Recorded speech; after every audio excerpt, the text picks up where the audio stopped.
Sometimes we are going to be required to find an area that is bound by two different functions. In that case, we should have set the integration boundaries from a to b, and the area that we're going to call R that lies within the two functions f and g is going to be the area under the graph of f. In this case, f is the highest function of the two.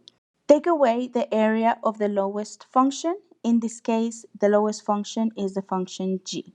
So in order to find the area R, we want to integrate the function f of x over ab dx and take away the area of the bottom graph, in this case it's g, over the same interval a to b.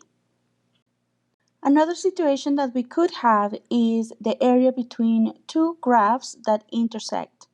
In that case, we should try to find the points of intersection first, and they are going to become the boundaries of integration.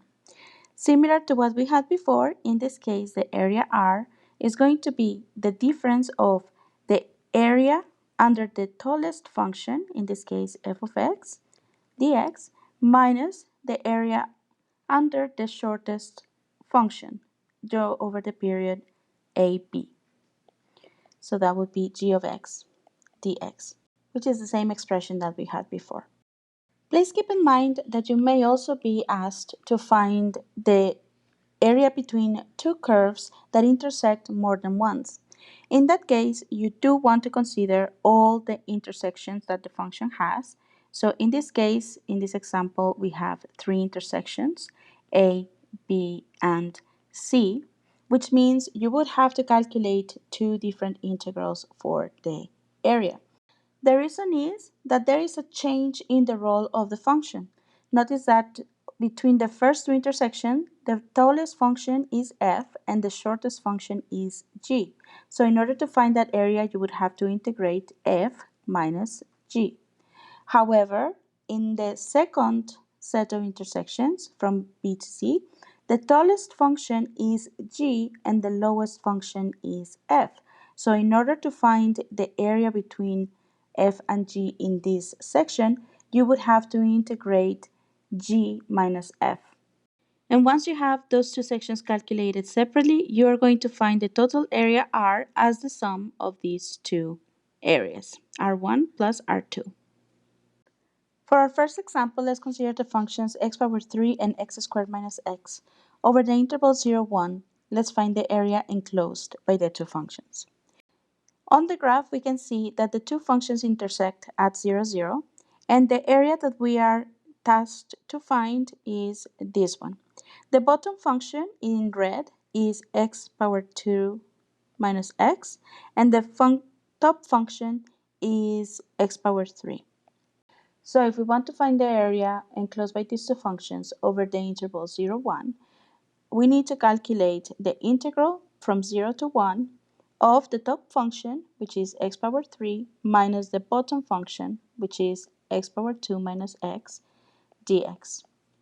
This is going to be the integral from 0 to 1 of x power 3 minus x power 2 plus x dx, and we can calculate this using the power rule. So x power 4 over 4 minus x power 3 over 3 plus x power 2 over 2, everything evaluated between 0 and 1.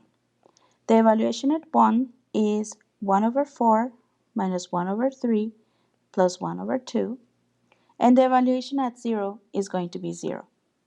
Now 1/4 minus third plus a half is equal to 5 over 12. Our second example is find the area bound by the functions y equals x power 3 plus 2x squared and y equals x squared plus 2x. Since we are not given an interval of integration, we are going to assume that we are supposed to find the area bound by the intersections of these two functions.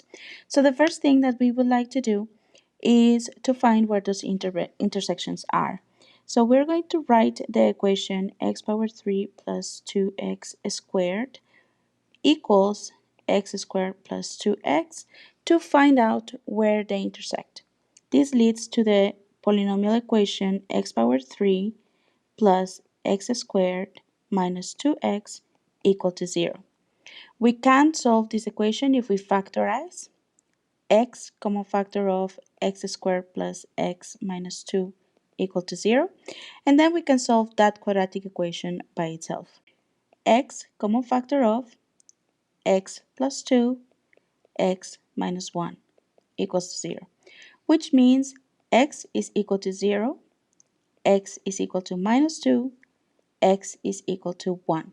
So we have three intersections. Our integrals are going to be from minus 2 to 0, from 0 to 1. Now we need to decide which function is going to be on top and which function is going to be in the bottom for each of those intervals. So we should try to get a sketch of these two functions. The first function, x power 3 plus 2x squared, is a cubic polynomial. It can be factorized as y equals x squared, common factor of x plus 2, which means it has one x-intercept at minus 2 and one turning point at the origin. The sketch for this polynomial would be something similar to this. Now for the second polynomial, it can be factorized as well as x, common factor, x plus 2. That means this polynomial has two x-intercepts, one at minus 2 and one at 0. Since it is a quadratic with a leading coefficient that is positive, it's going to open upwards. That means the graph of the quadratic that we should be looking at is something of this sort. The area that we would be interested in finding is the area enclosed by these two regions. So we can see that the first function, x power 3 plus 2x power 2, is on top from minus 2 to 0 and is in the bottom from 0 to 1.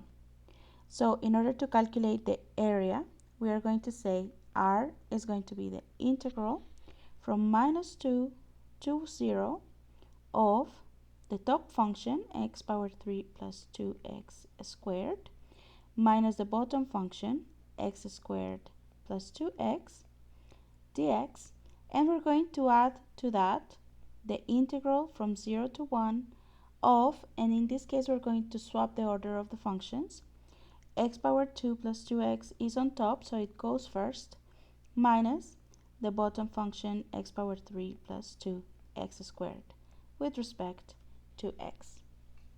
Now if we do calculate these integrals, we're going to get a total area of 37 twelfths.